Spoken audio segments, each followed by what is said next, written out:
What's up, YouTube?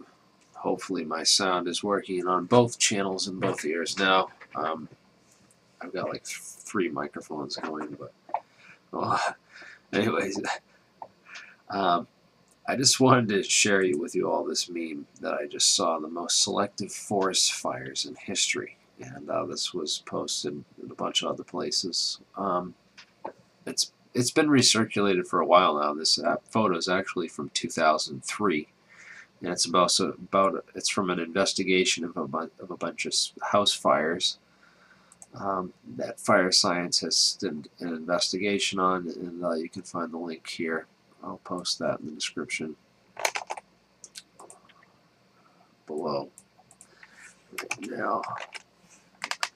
But anyways, these pictures have been reused. Every wildfire, they say that this is what's happening, over and over again. And a lot of these people are saying that this was the result of directed energy weapons because they're so selective, the most selective forest fire in history.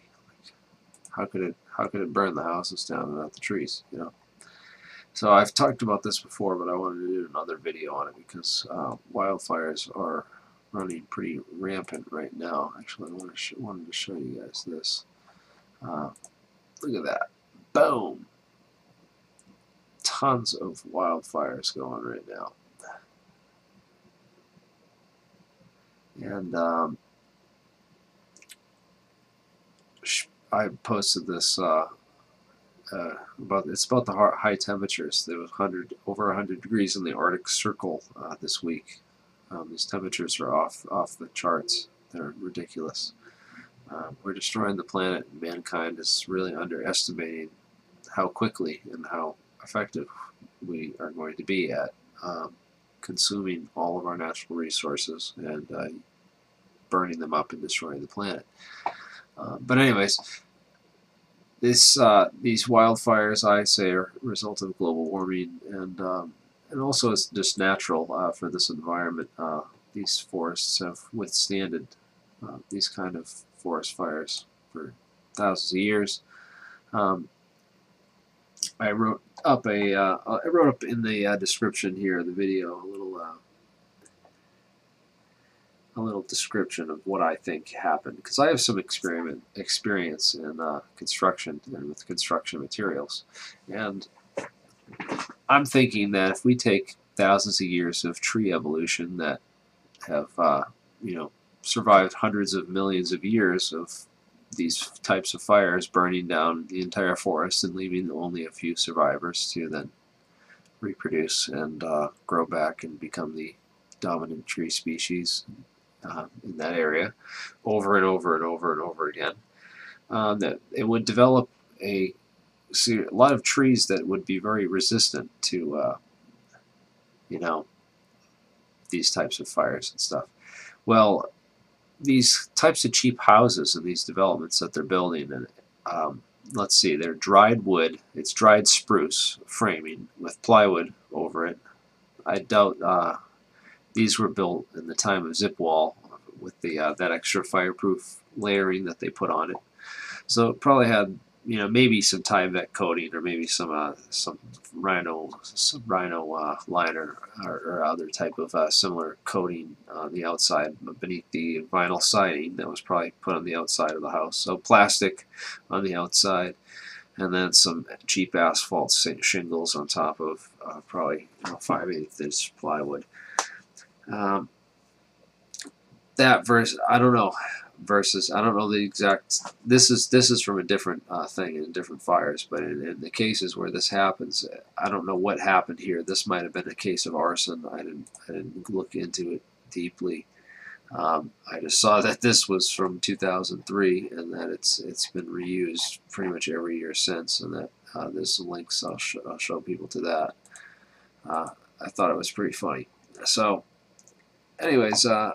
Yeah, these fires are raging out there, and these people are saying that they're from these space lasers and these directed energy weapons. It's been pretty dry out there. It's been pretty hot.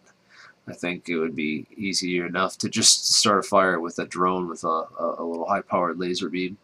or a $92 Bic lighter. $2 Bic lighter would probably work just fine.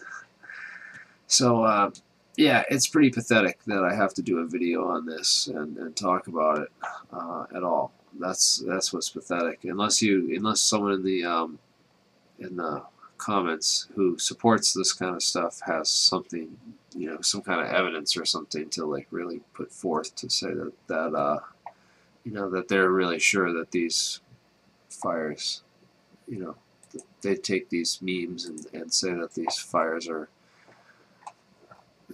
being done by DWs and spread these theories without doing any real research into it. So I thought that was pretty funny. And I just wanted to do a video on it real quick. So thanks for watching, and I'm going to do another video pretty soon about a more serious topic. And look forward to all your comments and all the Judy Wood supporters thumbing me down and trying to make arguments in the comments. But sorry, 9/11 was an inside job. It was nanothermite. They only needed a little bit to melt or weaken just some of the steel columns, and they would all buckled, according to the NIST report, and fallen. I don't think that would have normally occurred with just the fires from the jet fuel and the plane impacts alone. There was too much going on with the World Trade Center security apparatus and the people inside those buildings, who I've mentioned by name, like L. Paul Bremer and of Marsh & McLennan companies, and also all the people who worked at Kroll Associates and Securicom Stratesec, including Marvin Bush, Wirt Walker, and all those other guys. So yeah, look into those kind of people, and that's the real keys to 9/11 demolition, and the nanothermite and the regular thermite, even just regular thermite, even if it wasn't milled to and made with the sol gel process that was developed at Los Alamos Labs under supervision of Securicom Stratesec, the same security company that had all these other mysterious contracts with Dulles International Airport, United Airlines, and the World Trade Center. Yeah, tell me there's not something going on there. But Judy would tell you that all this nanothermite evidence came from space lasers that dustified all the steel and all the aluminum and made it rearrange itself into this matrix formation and burn out all the carbon and all the manganese and all the other impurities that are added and things that are in steel and these other substances that she thinks that the aluminum came from this, and the steel and the iron oxide came from this. No, I don't think that's really how it works, Judy. And I think that you're a disinformation agent spreading lies, and that all these little fake people that pretend to be Judy Wood supporters, there might be a few of you real ones out there, but like really a lot of these people I feel are LARPs. They're computer LARPs. They're live action role playing bots that are based on a couple mentally ill people who really support this stuff that they've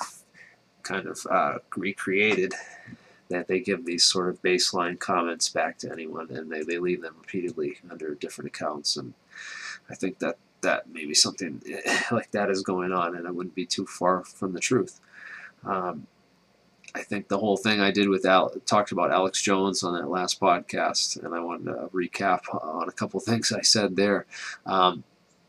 Someone pointed out something really important, and that's that they don't need to censor your channel or take you off. Like, my channel's been censored and taken off numerous times, and I didn't make a huge deal about it and be like, yeah, I was censored. They gave a reason why he was censored, and he violated the terms of service, and I made that point clear. That's why he was censored. It's not that he's spreading the truth or giving good information. You don't get censored for that. Like, I've been doing that, and you don't get censored for that, except like when you show pictures of other people. Like when I go to show pictures of Judy Wood, I got censored for that kind of stuff. So I really don't think that that's really what's going on. But anyways, I just wanted to let me see if we have any doing these podcasts. I wanted to end it sooner than this, but yeah, I'm just going to end this one and do another podcast on something more important. But I'm going to go back and read the comments and find something else. All right. See you later, guys.